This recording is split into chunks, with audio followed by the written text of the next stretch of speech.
Bonsoir, chers frères et sœurs. À sa conférence de presse, le président Laurent Gbagbo a décrié l'irresponsabilité d'Alassane Ouattara quant aux dettes qu'il a accumulées sur la tête de tous les Ivoiriens. Il a dit que lorsque eux, ils sont partis, ils ont laissé 2000 milliards de dettes et qu'ils ont trouvé 6000 milliards de dettes. Grâce au budget sécurisé, en comptant sur ce que la Côte d'Ivoire gagnait, ils ont pu réduire cette dette. Ils ont même été félicités par le FMI. Donc réduire la dette jusqu'à hauteur de 2000 milliards de dettes. Ouattara, quant à lui, accumule 30 000 milliards de dettes. Et on ne sait pas ce qu'il fait de cet argent. Pourquoi? Parce que entre les 33 000 milliards de dettes et ce qu'il réalise, il y a un écart. On n'explique pas, parce que c'est 34 000, c'est plus de 30 000 milliards de dettes, 33 000 milliards de dettes, pouvaient réaliser beaucoup de choses, pouvaient permettre aux Ivoiriens d'être heureux. Mais non. Et il accumule toujours des dettes. À sa récente conférence, plutôt à son récent conseil des ministres, eh bien, Ouattara ne faisait qu'égrener un chapelet de dettes. Et le président Laurent Gbagbo tient ce discours à sa conférence de presse. Écoutez-le. Bonjour, Monsieur le Président. Bonjour. Oui, ma question est la suivante.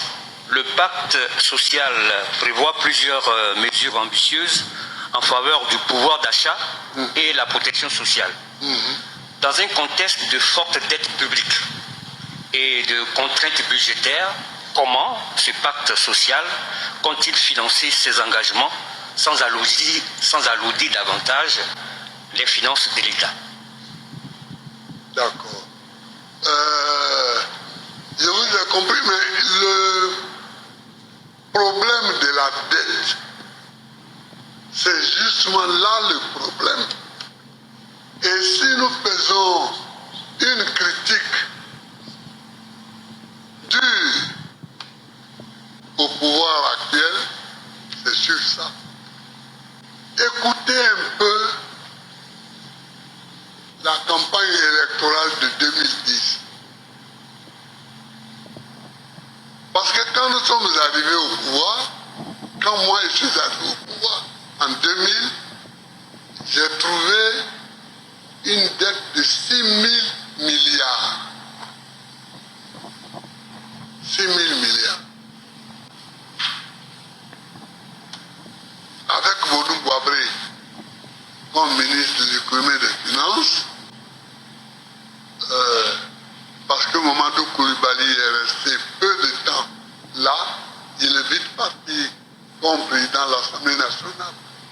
Donc nous avons fait le budget sécurisé pour nous appesantir sur ce que nous avions. Le budget sécurisé, c'est ça. C'est-à-dire ce que la Côte d'Ivoire gagne. C'est sur ça qu'on doit s'appuyer pour faire les dépenses publiques. Et donc, ça nous a rendu sérieux aux yeux du FMI. Ça nous a rendu sérieux aux yeux du FMI, qui a vu qu'on s'appuyait sur ce que nous avions. Et nous sommes arrivés au Dibi. Kofi Dibi est mort, est décédé malheureusement. Mais vous pourriez lui demander, parce que c'est lui qui a conclu le PPTU. On a laissé, au moment où on m'arrêtait, 2000 milliards de dettes. Alors que nous avions trouvé 6 000 milliards. Vous comprenez? Nous avions laissé 2000 milliards seulement. Ça, c'était... On a été applaudi par le FMI. Alors, on appelle la candidature, au lieu de prendre des copains et des coquins, hein? On a fait des appels à candidature.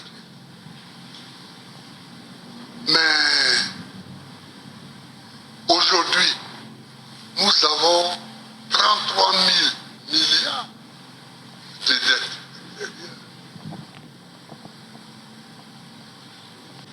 Et nous ne savons même pas ce qu'on a fait avec. Et nous ne savons pas ce qu'on a fait avec.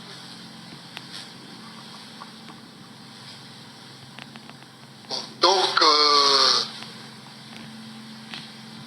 pour celui qui va venir au pouvoir demain, ce sera difficile.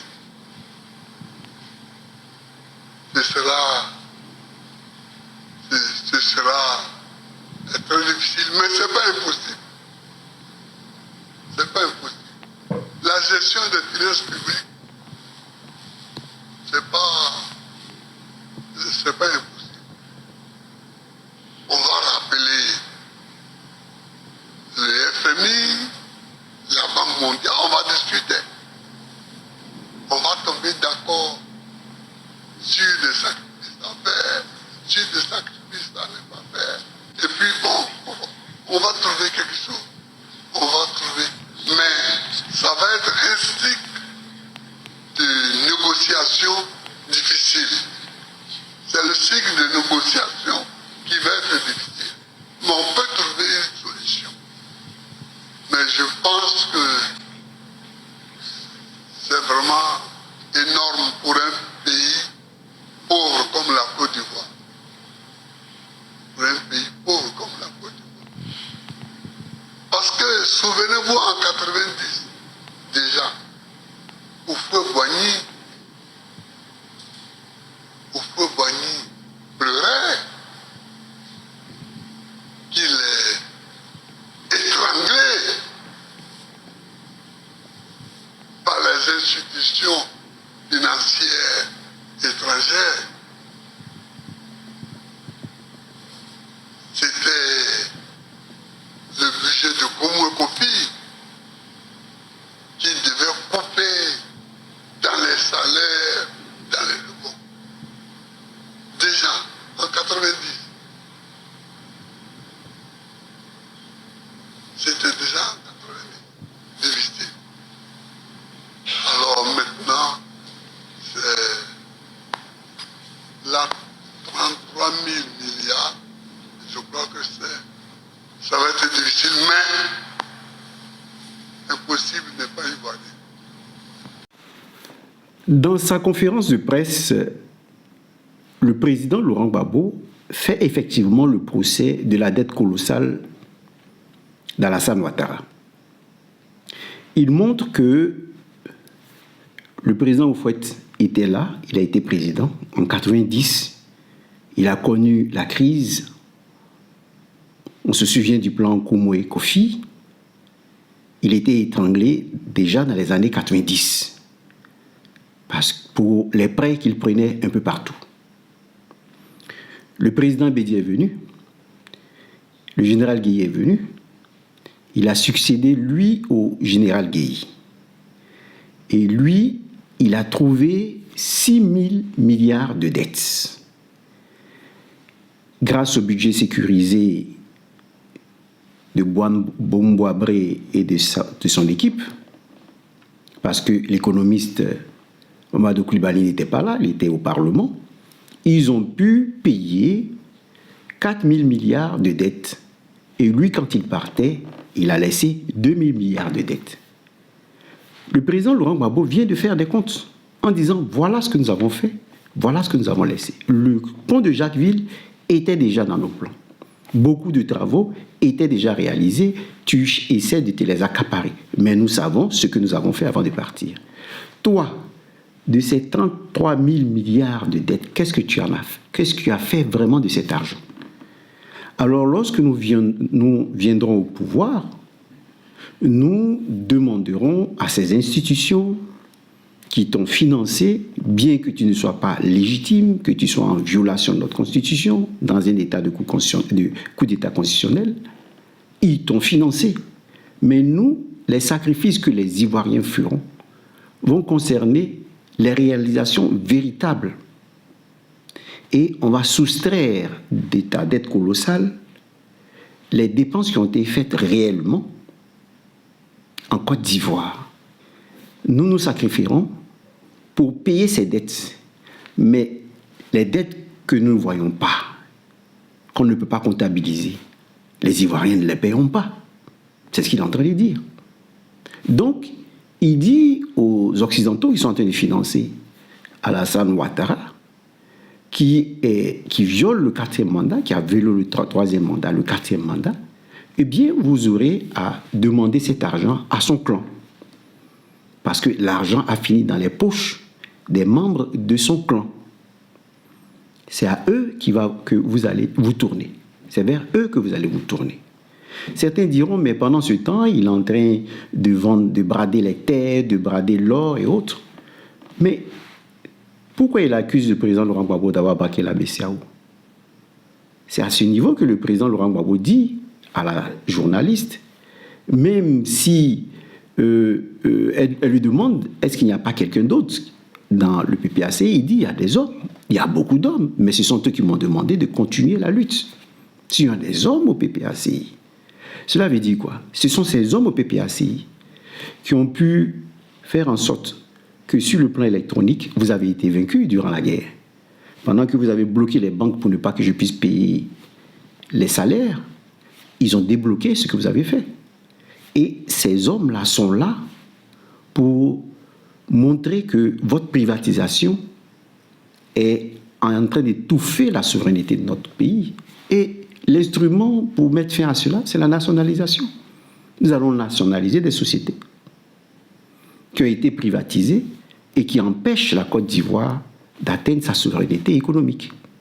Voilà. Donc, grosso modo, le président Laurent Gbagbo a dit, mais si vous pensez qu'en m'éloignant du fauteuil présidentiel, vous avez gagné, mais vous n'avez pas gagné. Vous n'avez pas gagné. Parce que tôt ou tard, nous arriverons à ça. Voilà, nous arriverons à ça. Vous ne pourrez pas dominer éternellement, diriger éternellement, surtout que celui-là est malade. Vous ne pourrez pas le faire. Donc, ce qu'il dit, c'est ce qu'il dit déjà dans les coulisses, dans les chancelleries, aux institutions internationales, aux banques mondiales. Il le dit déjà. Voilà pourquoi vous devez comprendre que Ouattara est en train d'être lâché. Vous voyez? Et Ouattara arrive à son conseil de ministres et voilà, il égrène un chapelet des dettes de nouveau. Écoutez-le. Écoutez son porte-parole. Enfin, le dernier décret adopté au cours de ce conseil l'a été au titre du ministère du Plan et du Développement. Au titre donc de ce ministère, le Conseil a adopté un décret portant création, organisation et fonctionnement du cadre institutionnel de suivi du Plan national de développement 2026-2030.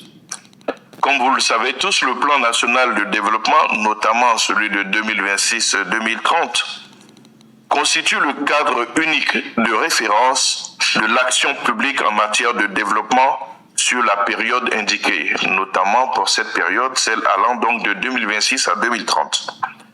Le cadre institutionnel de suivi du PND 2026-2030, quant à lui, est le dispositif de coordination et de supervision de la mise en œuvre du PND sur la période 2026-2030.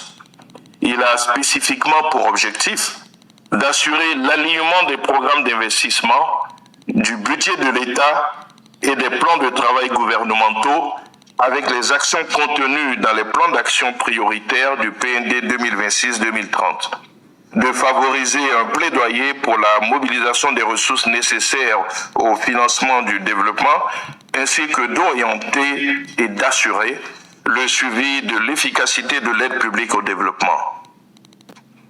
Il comprend deux organes principaux, à savoir le Conseil présidentiel d'orientation et de suivi, présidé par le vice-président de la République, et le comité de pilotage, présidé quant à lui par le Premier ministre.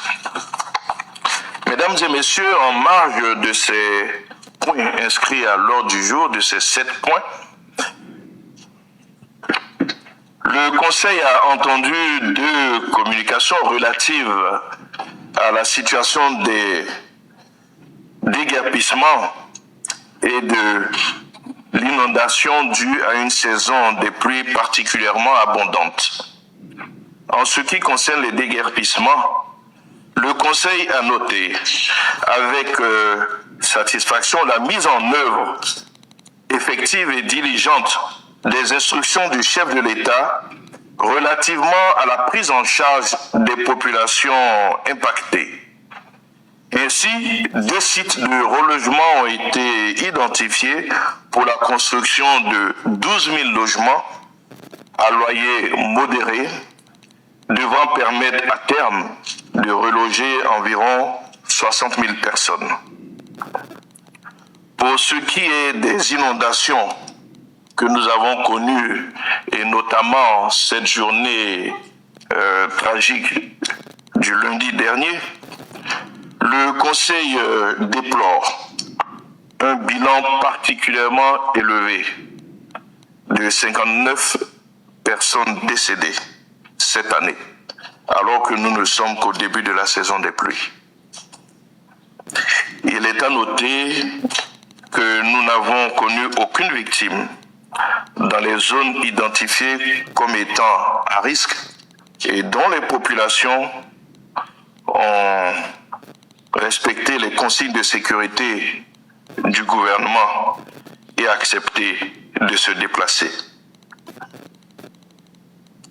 Le bilan le plus élevé revient à la commune d'Atekoubé avec une 20aine de morts, où les populations ont hélas recolonisé des sites d'où elles avaient été déplacées. Le gouvernement regrette toutes ces victimes et présente ses condoléances aux familles des disparus et prompt rétablissement aux blessés. Le gouvernement appelle les populations à respecter toutes les mesures de sécurité qui sont édictées, notamment en quittant les zones identifiées comme à risque.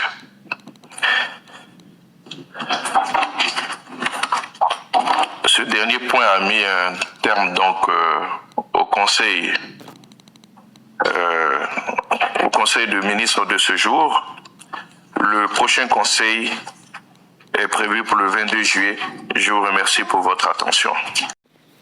Le président Laurent Gbagbo avait déjà averti. Il avait prédit ces inondations. Il avait prédit ces victimes. Quand il a dit, il faut être fou pour casser les maisons, pour embellir la ville de cette façon. Il faut être fou pour le faire. Il ne voulait pas qu'un fou aille à Gagnoa agir pareillement. Parce que le président Laurent Gbagbo nous a dit que Adjamé est la matrice, une des matrices d'Abidjan.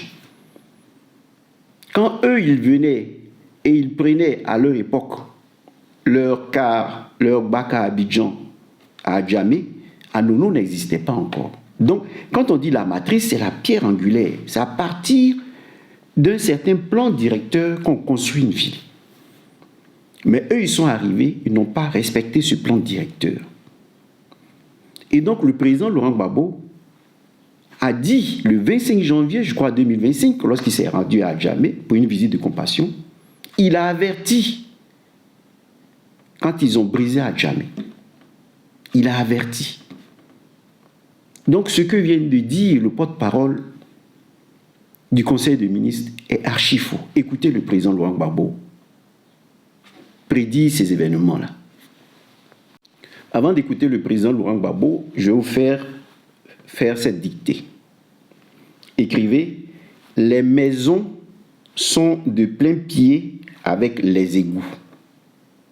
Vous avez écouté? Les maisons sont de plein pied avec les égouts. Écrivez maintenant.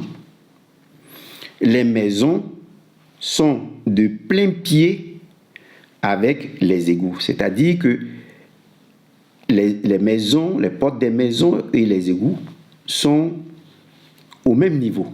Quand on dit de plein pied, ça veut dire au même niveau. Et donc, les maisons sont de plein pied avec les égouts. Regardez maintenant la vidéo du président Laurent Gbagbo concernant ces victimes d'Atekoubé. Est-ce que vous avez du volume? D'accord.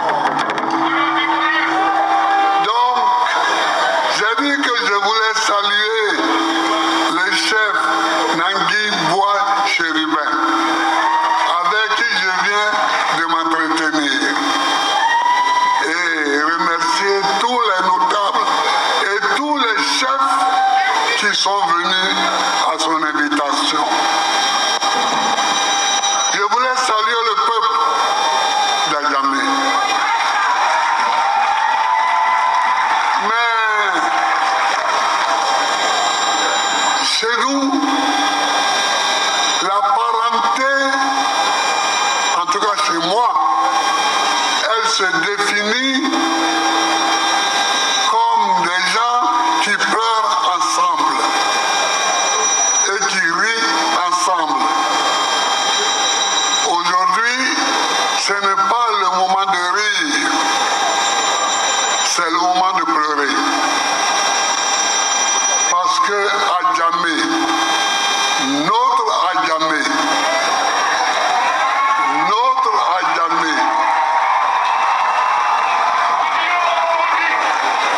a été cassé, a été démoli.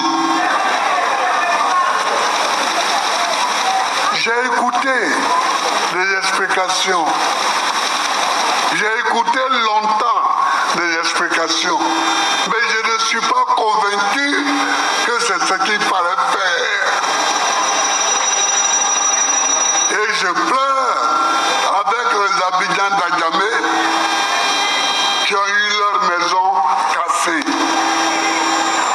Je leur dis que je suis avec eux. Je l'ai déjà dit. J'ai envoyé le secrétaire général le dire. J'ai envoyé la responsable du district d'Abidjan dans le parti le dire. Mais moi-même, il fallait que je vienne, que je m'asseye devant les responsables d'Adjamé. Il fallait que je m'asseye à côté de Guégui Amondi Pierre, mon ami d'Abidjan, d'Adjamé, qui a été député ici et qui a été maire ici. Il fallait que je m'asseye à côté d'eux pour leur dire « Je ne suis pas d'accord. Je ne suis pas d'accord. Ce n'est pas comme ça qu'on arrange une ville. On n'arrange pas une ville en mettant les habitants de la ville au dehors.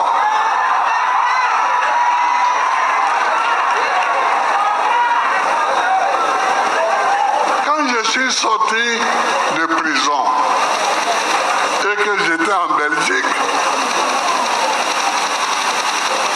j'ai vu à Port-Boué des femmes de Port-Boué qui allaient dormir sur les tombes au cimetière. J'ai dit, qu'est-ce que c'est? Qu'est-ce que c'est que ça? J'ai cru que c'était quelque chose de passager. Or, ce n'était pas passager, c'était permanent.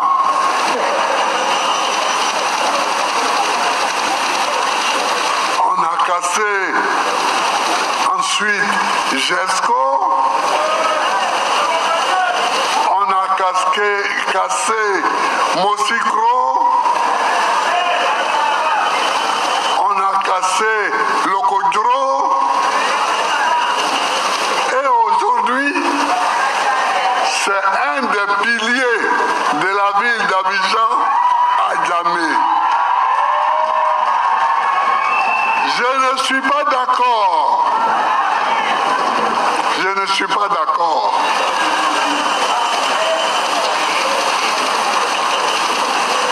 je l'ai dit tout à l'heure et je le répète, je ne voudrais pas qu'un jour un fou devienne maire de Gagnoa et qu'il aille casser tous les quartiers pour faire des places de la nation, des places de la République. Enfin, où on va là? On va où là?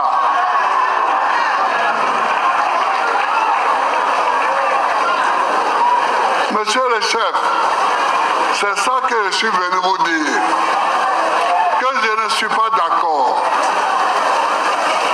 Mais on rentre dans une période électorale.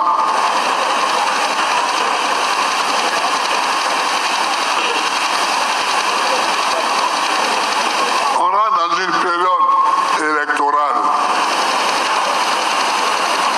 J'ai dit que quand je serai élu,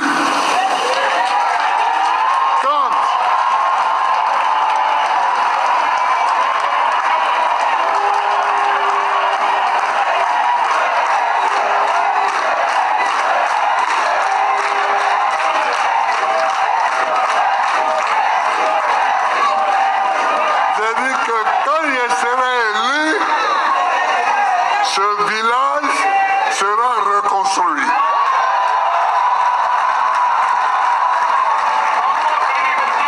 Et je souhaite que tous ceux qui sont ici, ou bien que tous ceux qui sont devant leur télévision, ou bien tous ceux qui écoutent la radio, qui m'entendent, entendent ça. Et quand je serai élu, si je ne le fais pas, qu'ils viennent me demander des comptes.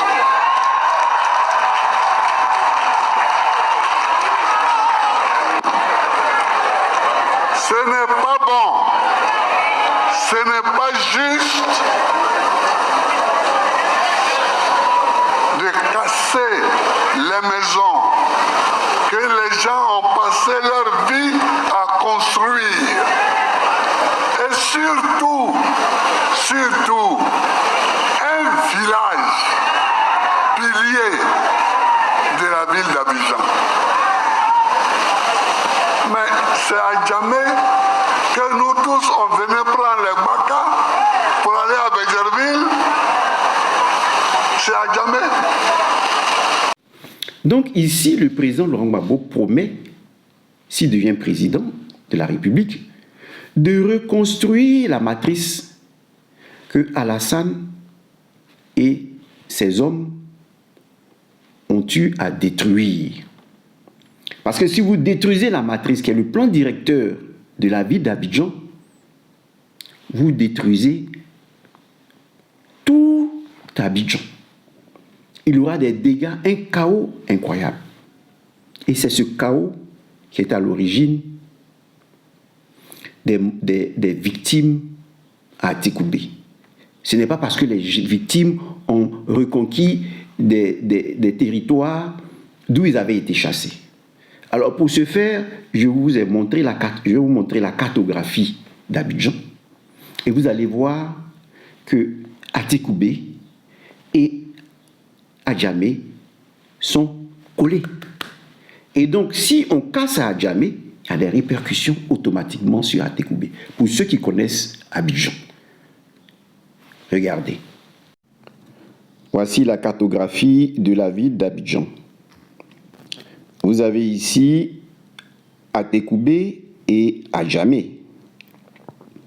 Alors le conseil de ministres vous dit que Tékoubé on a récupéré à Tékoubé beaucoup de morts. Mais voilà que le président Laurent Gbagbo est allé pour une visite de compassion à Adjamé qui est là. Et vous avez détruit Adjamé. Eh bien, Adjamé, le fait d'avoir détruit Adjamé, cela a des répercussions sur Tékoubé. Et donc, les inondations se sentent davantage à Tékoubé. Voilà, pour ceux qui sont venus d'ailleurs, qui ne connaissent pas Abidjan, qui se sont installés de force, voilà comment vous devez comprendre que Adjamé, la destruction d'Adjamé a été à l'origine de l'inondation d'Atekoubé. Ce qui veut dire que les victimes doivent porter plainte. Parce que leur mort a été causée par la destruction d'Adjamé. Dans le plan directeur de la ville d'Abidjan, en détruisant Adjamé, on crée des inondations à Atekoubé. C'est ce qu'il faut voir. Et maintenant, regardez comment ils abordent le problème, parce qu'ils savent qu'ils sont à l'origine de tout ça. Ils sont à l'origine de tout ça. En détruisant tous ces quartiers dont a parlé le président Laurent Gbagbo, en détruisant le plan directeur de la ville, bien, ils sont à l'origine de ces inondations. Les inondations à Abidjan ne sont pas comparables aux inondations dans les autres villes d'Afrique. Hein. C'est différent. Hein. C'est différent. Le chaos qu'ils ont suscité, c'est ce que le président Laurent Gbagbo est en train de relever. Alors, comme ils savent qu'ils sont fautifs, regardez comment ils présentent le Conseil des ministres. On nous parle d'abord de milliards, et regardez comment ils se présentent eux-mêmes à ce Conseil des ministres. Parce que ces gens qui appartiennent à ces sectes, lorsqu'ils ont des problèmes, lorsqu'ils transpirent sous leurs plumes, voilà comment ils se manifestent. Voilà le sourire du dictateur d'Abidjan qui vient parler au Conseil des ministres de 20 personnes victimes des inondations. Voilà, ils sont tous pratiquement souriants. Tous sourient. À part ce dernier, ils sont pratiquement tous souriants. Ils sont venus parler des victimes des inondations. Et voilà, ils sont tous souriants. Tous. À l'image de leur mentor. Voilà, ils sont tous souriants. Tous. Voilà. Quelques-uns ont l'air graves, mais d'autres, les autres, sont tous souriants. Voilà. Voilà le gouvernement du dictateur qui vient pleurer les victimes des inondations. Je vais finir ma vidéo en vous disant comment cela s'écrit. Les maisons sont de plein pied avec les égouts. Voilà comment ça s'écrit, plein pied. On n'écrit pas plein comme si l'endroit était plein, comme E-I-N, non. On ne met pas E-I-N, on met A-I-N. Sont de plein pied avec les égouts. Voilà l'orthographe de plein pied. Les maisons sont de plein pied avec les égouts, avec un trait d'union. Voilà les égouts, voilà les égouts. Alors, pour finir, je voudrais amener les parents à rassembler toute la documentation concernant leurs victimes, les victimes de ces inondations. Parce qu'il faut porter plainte par rapport à ce qui a été fait. C'est ce gouvernement-là qui est fautif. C'est ce gouvernement qui a renvoyé des gens de leur maison durant la saison des pluies. Et les gens à la recherche d'un endroit où s'abriter, ils vont se retrouver dans ces endroits. Et ces personnes seront emportées par les eaux. Le président Laurent Gbagbo, dans son récent communiqué, avait demandé à Ouattara de prendre des mesures pour accueillir les personnes qui ont été déguerpies. Et Ouattara, sachant que le droit a été violé lorsque ces personnes ont été déguerpies, a tout fait pour dire qu'ils ont préparé des logements. Mais ça ne s'arrête pas là. Parce qu'il faut que ces personnes soient dédommagées. Alors, quand vous voyez les choses se produire comme ça, vous ne savez pas qu'il y a des avocats qui sont déjà à l'œuvre, envoyés par le président Laurent Gbagbo, pour se battre pour ces victimes. Et donc, il faut se battre pour les victimes aussi d'Atekoubé. Pour celui qui connaît Abidjan, il y a Cité Fermont, en bas de Cité Fermont, il y a Atikoubé, Atikoubé au-dessus, il y a Adjamé. Si vous cassez les maisons à Adjamé et qu'il pleut, mais les égouts, je vous ai donné une dictée sur les égouts, pour comprendre que les égouts étant bouchés, eh bien, l'eau de ruissellement ne va pas aller vers la lagune qui se trouve au bas de Cité Fermont. Vous voyez? Eh bien, l'eau de ruissellement va inonder les maisons d'Adjamé, d'Atikoubé plutôt. Et c'est simple. Il suffit de l'étudier pour comprendre que ces personnes-là, c'est dommage qu'un tel gouvernement accuse ces victimes alors que c'est eux qui sont à l'origine de leur mort et viennent dire que ces personnes sont elles-mêmes responsables de ce qui leur est arrivé. Voilà, donc je demande aux gens qui ont perdu leurs parents dans ces conditions de porter plainte, de s'associer au président Laurent Gbagbo, de le rencontrer, parce qu'il y a des structures pour ça, pour qu'on puisse dédommager ces personnes qui sont mortes par la faute du gouvernement du dictateur d'Abidjan. Merci et à la prochaine vidéo.